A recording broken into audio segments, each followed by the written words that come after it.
All right. So for those of you guys that don't know what this is, you guys can all do this. I'm trying to predict not what our top 20 is, but what HLTV will have. So clearly, if I was doing it right, like I would have all of Liquid top 5, like clearly. We kind of did the first couple picks yesterday before we stopped, so I'm going to be a little quick, but I'm going with simple number 1. Navi had a weird year, but the first half of the year, they were still hella competitive. I think I got ZywOo at 2. I just think that ZywOo has just... It's not necessarily fair, but when you look at the stats, I think ZywOo against like the toughest competition in the world was just still a monster. Shiro's a monster in general, but I think you could literally argue for either one. I think you could put Shiro at 2 and ZywOo at 3 and nobody would call you crazy.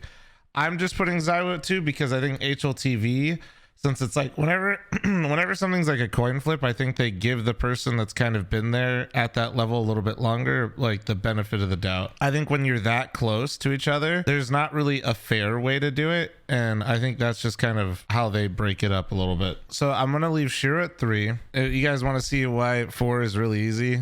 Hold on, I'll show you. Where is the whole year? This motherfucker right here, dude.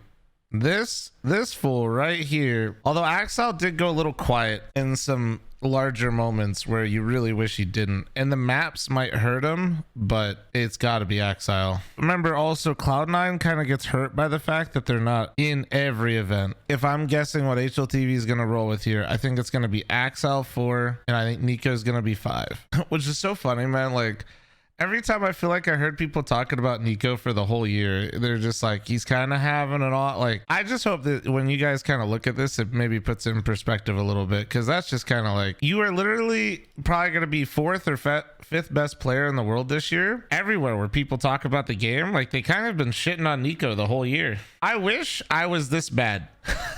I think m0NESY stats wise had a better year than Brokey. But when I think of best players in terms of who had the most influence on their team winning, I think I go Brokey here, because I think they're going to give Brokey probably the highest rating on FaZe, and they won the Cologne, Katowice, and the Major. Yeah, he also collected 2 MVPs. Yeah, I'm going to go Stalin here. A big part of Heroic is just Stalin's emergence as a player. I think stats wise, if I'm not mistaken, Bit had similar, if not technically a better rookie year than m0NESY. 1 more and still didn't get higher than 9. But also you have to remember that I think a lot of people stats wise last year, everything's a bit more closer this year. So I think I'm going to put m0NESY at 8. Because that's not exactly how it works. Like, it's not like, oh, X rating goes into this spot. m0NESY goes right behind Stone. I'm thinking Ykinder and Rops next. I think Rops because if you think about what was the move that started everything for FaZe, and Rops played the whole year. Ykinder did not. I think Ykinder's top 10 though. There's a person in here that I think people might overlook because, and I think his name is Queserado. I'm not sure though. Let's look at Queserado. Queserado. I mean, that's pretty fucking hot. Yeah, I'm taking Queserado. Oh, wait. Yeah, I'm taking the impact. No doubt about it that when Ykinder does get his kills, he is literally just like taking over a game.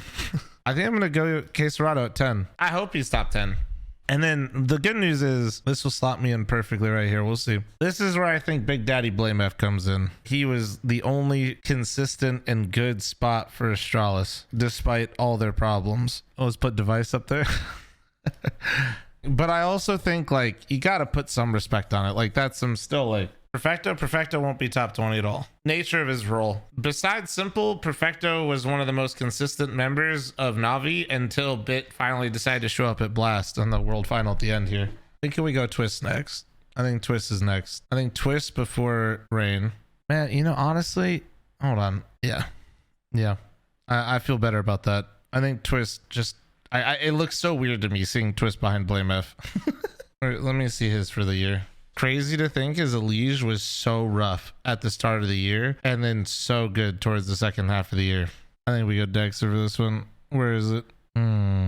His stats aren't the sexiest, but similar to Brokey at the start of that year, I think Rain's going to be right there. Like I said, stats wise, like you're really gonna not be able to make it. This is not a stats pick right here. This is like, he's definitely gonna be in the top 20, and I think he's gonna be rated higher than the rest of the people that we're gonna put, just purely based off the fact of how important and influential he was I think Cadian's gonna miss it.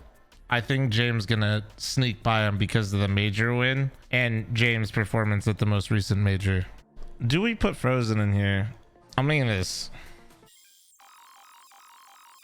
Electronic? No, Electronic isn't. No. Guys, Electronic is really fucking good, but my man got absolutely clapped by that IGL roll. I think this is good. I like this. I don't know if this is the right one. And there's a million different ways you could do the top 20. None of these players are bad. You can always justify like one over the other, one here, one over there, one up, down, left, right. Like doesn't really matter.